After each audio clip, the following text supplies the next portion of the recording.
पूर्व में युद्ध का जो दुष्परिणाम उन्होंने बताया, और अर्जुन युद्ध करने का सर्वथा औचित्य बताते हैं इस श्लोक में कि तस्मान नारहा वयं हंतुम न अर्हा, हम इसलिए हम योग्य नहीं है, अर्ह नहीं है, अर्हता जो होती है, तो हम अर्ह नहीं है। तस्मात् न अर्हा, हम योग्य नहीं है। तस्मात् वयं हंतुम, मतलब हम मारने के लिए, धार्तराष्ट्रान स्वबांधवान, तो जो धृतराष्ट्र के संबंधियों को मारने के लिए जो अपने बांधव, वो धृतराष्ट्र के संबंधियों को अपने अपने बांधव कहते हैं अर्जुन, जबकि धृतराष्ट्र वहां कहते हैं मामका पांडवा, मतलब मेरे और पांडव के जो हैं, उन्होंने उनके बारे में पूछ रहे थे, तो पांडव अलग थे और ये अलग थे। लेकिन अर्जुन की दृष्टि देखिए यहाँ अभी भी उनसे जुड़े हुए हैं। तस्मान नारहा वयम हंतुम धार्तराष्ट्रान स्वबांधवान, हम अपने धृतराष्ट्र के जो संबंधी हैं, मतलब ये जो धृतराष्ट्र से संबंधित जितने लोग हैं ये तो हमारे हैं, और इनको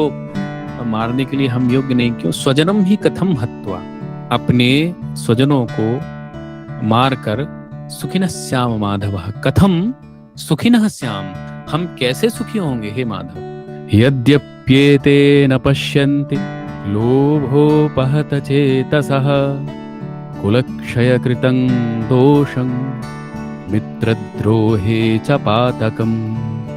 अर्जुन कह रहे हैं कि यद्यप्येते, यद्यपि एते न पश्यन्ति लोभोपहत चेतसः, जो लोभ के कारण जिनका विवेक भ्रष्ट हो गया है, जो शुभ अशुभ का विचार नहीं कर पा रहे हैं, ये एते कौन? दुर्योधन आदि। तो कुलक्षय कृतं दोषम, कुल के नाश करने से जो होने वाले जो दोष हैं, कुलक्षय कृतं दोषं मित्रद्रोहे च पातकम्, और मित्र के साथ जो द्रोह द्वेष करने से होने वाले जो पाप हैं, पातकम जो पाप हैं, वो नहीं देख पा रहे हैं।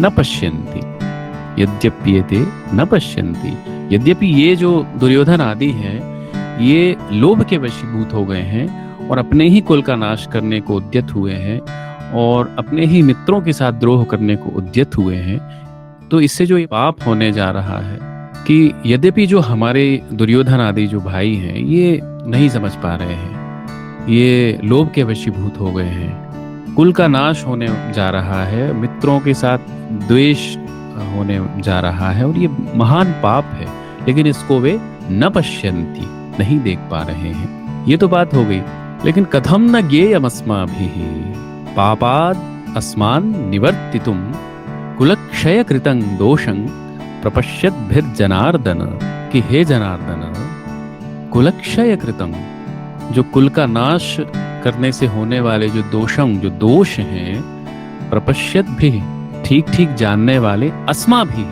जो हम लोग हैं, कथम न ज्ञेयम, अस्माभिः, जो हम लोग हैं, हमारे द्वारा, पापात् अस्मात् निवर्तितुम, इस पाप से निवृत्त होने का, कथम न ज्ञेयम, ज्ञेयम विचार क्यों, कथम न करें, मतलब दुर्योधन आदि तो जो लोभ के वशीभूत हैं, वो तो 5 गांव अगर उनको दे देते तो महाभारत का युद्ध ही टल जाता, लेकिन वे तो लोभ के वशीभूत हैं। लेकिन हम लोग तो कम से कम इतना हमें ये विचार हम क्यों ना करें, कथम न ज्ञेयम, हमें क्यों ये नहीं विचार करना चाहिए कि इससे जो होने वाला महान पाप है और इससे जो कुल का नाश हो जाएगा, ये जो महान पाप जो हम क्यों करेंगे, ये हम जानते हुए ऐसी भूल क्यों करें। तो ये कहीं ना कहीं मोह के वशीभूत हो जो एक शोक है, ये अर्जुन के भीतर से बोल रहा है। कुल का क्षय होने से फिर क्या क्या दोष होंगे आगे, उसकी चर्चा करते हैं ये 40वें श्लोक में। तो वे कहते हैं कुलक्षये प्रणश्यन्ति कुलधर्मा सनातनाः धर्मे नष्टे कुलं कृत्स्नम् अधर्मोऽभिभवत्युत।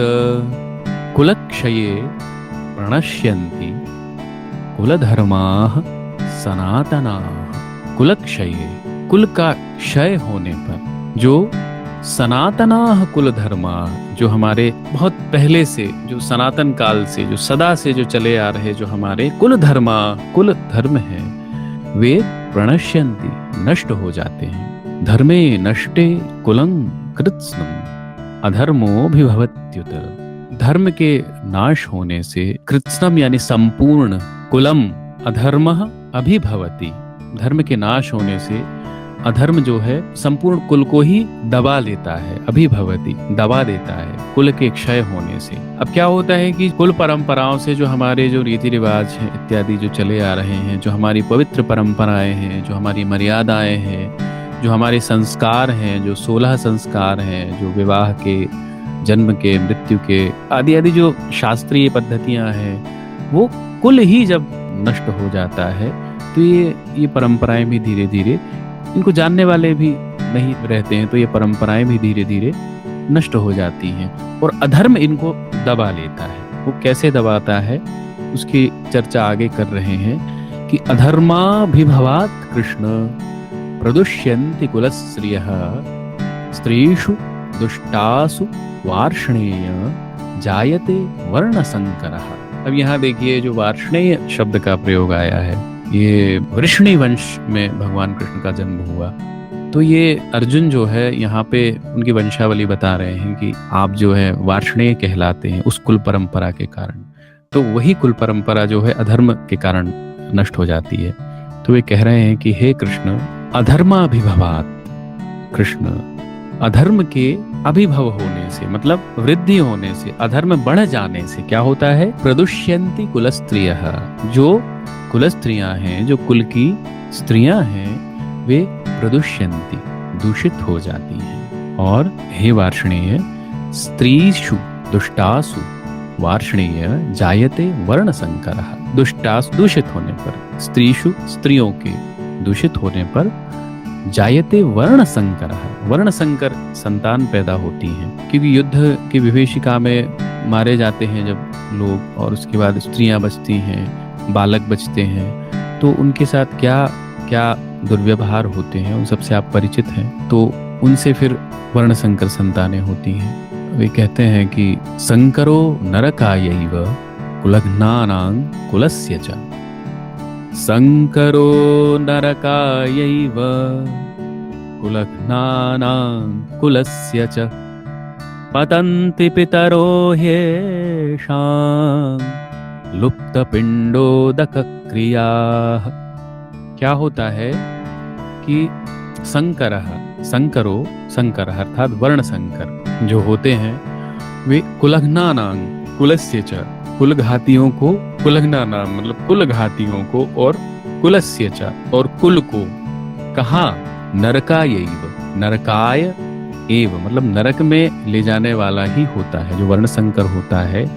क्यों कि पतन्ति पितरो येषां, पतन्ति पितरो येषां लुप्त पिंडोदक क्रिया, जो लुप्त पिंडोदक आदि की जो क्रिया है, क्या होता है कि जब वर्ण संकर जो संतानें होती हैं उनकी तो इन सब चीजों में श्रद्धा ही होती है, होगी, तो उससे क्या होता है कि जो श्राद्ध और तर्पण आदि जो कर्म होते हैं जिनसे कि पितरों को हम उन तर्पण आदि की क्रिया करते हैं, तो पितर इससे प्रसन्न होते हैं और वे अपने अपने लोकों में आराम से रहते हैं, उनको कष्ट नहीं होता है। लेकिन जब वर्ण संकर और कुलघाती संतानें होती हैं तो वे पूरे उस कुल को नरक में ले जाने वाली होती हैं, क्योंकि वे श्राद्ध और तर्पण आदि से पितर वंचित हो जाते हैं। तो लुप्त पिंडोदक क्रियाः येषां पितरः, इन के जो पितर होते हैं वे भी पतन्ति, गिर जाते हैं, अपने स्थान से च्युत हो जाते हैं, मतलब पितरों तक की ये स्थिति होती है। तो जो वर्तमान में जो है उनका क्या, पितर वे लोग होते हैं जो हमारे पूर्वज हैं जिनकी मृत्यु हो चुकी है, वे कौन कौन से लोकों में विचरण करते हैं, उनकी मुक्ति हुई, जब तक मुक्ति नहीं होती है तब तक उनका विचरण होता है, तो तब तक के लिए उन्हें जो श्राद्ध और तर्पण आदि की जो क्रियाएं होती हैं उससे उन्हें संतुष्टि होती है, उससे वे आराम से उन लोकों में विचरण कर पाते हैं। वे हमसे श्राद्ध तर्पण की आशा रखते हैं। आपने भी सुना होगा कि पितृदोष है, पितृदोष है, तो पितृदोष यही है कि पितृ आपके संतुष्ट नहीं है। तो संतुष्ट क्यों नहीं है, तो उनको जो उचित तर्पण आदि होना चाहिए, जो साल में एक बार जब पितृपक्ष होते हैं तो उस समय, इसलिए जो जानकार लोग हैं वे तर्पण करते हैं।